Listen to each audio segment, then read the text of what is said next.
ताज्या बातम्या आणि जाहिरातींसाठी महाराष्ट्र न्यूज चॅनलला सबस्क्राईब करा आणि बेल आयकॉन प्रेस करायला विसरू नका। गिरणा गौरव प्रतिष्ठान आयोजित शिक्षणाच्या खडतर वाटा या विषयावर परिसंवाद आणि शिक्षक दिनाचा औचित्य साधून साने गुरुजी आदर्श शिक्षक पुरस्कार सोहळा संपन्न झाला।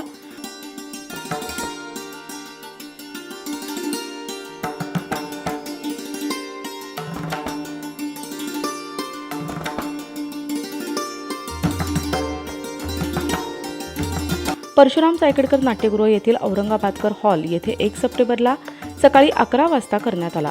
यावेळी व्यासपीठावर प्रमुख पाहुणे म्हणून IT विभाग प्रमुख योगेश सोनवणे, माजी शिक्षक आमदार नानासाहेब बोरस्ते, माजी पोलीस अधिकारी सीताराम कोल्हे, रवींद्र मांजुलकर, गिरणा गौरव प्रतिष्ठानचे सुरेश पवार हे होते। यावेळी आदर्श शिक्षक पुरस्कार नाशिक महात्मा गांधी विद्यामंदिर नाशिक येथील शिक्षक भाऊसाहेब कुवर यांना देण्यात आला।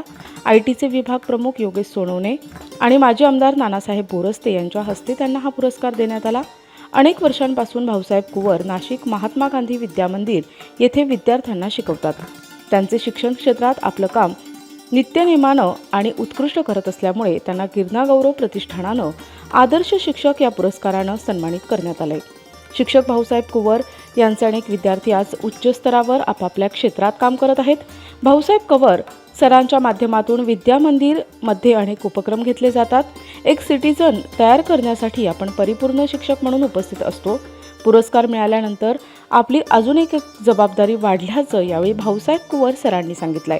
वेगवेगळ्या प्रकारचे उपक्रम मी माझ्या वर्गामध्ये राबवले आणि गिरणा गौरव प्रतिष्ठानाने दिलेल्या माहितीप्रमाणे मी दिलेला माझा प्रॉस्पेक्ट त्यांनी ॲक्सेप्ट केला, माझ्या कृती समजून घेतल्या, वेगवेगळ्या प्रकारचे उपक्रम त्यांनी समजून घेतले आणि मी फोटोच्या सगळ्यांमध्ये त्यांना दिल्या आणि त्यांनी मला एक पुरस्कार देऊन सन्मानित केलं, गौरव केला। मी त्या गिरणा गौरव प्रतिष्ठानाचा खूप मोठा आभारी आहे आणि आता माझी जबाबदारी वाढलेली आहे आणि माझी पण पुढे एक समाजामध्ये प्रतिष्ठा मान सन्मान आणि एक मला शासकीय प्रशासकीय नोकरीमध्ये मला जायचं आहे आणि माझी ती अचिव्हमेंट झालेली पण आहे आणि तीच माझी अचिव्हमेंट माझा परिचय बघून मला हा पुरस्काराने सन्मानित केलं, त्याबद्दल मी गिरणा गौरव प्रतिष्ठानचा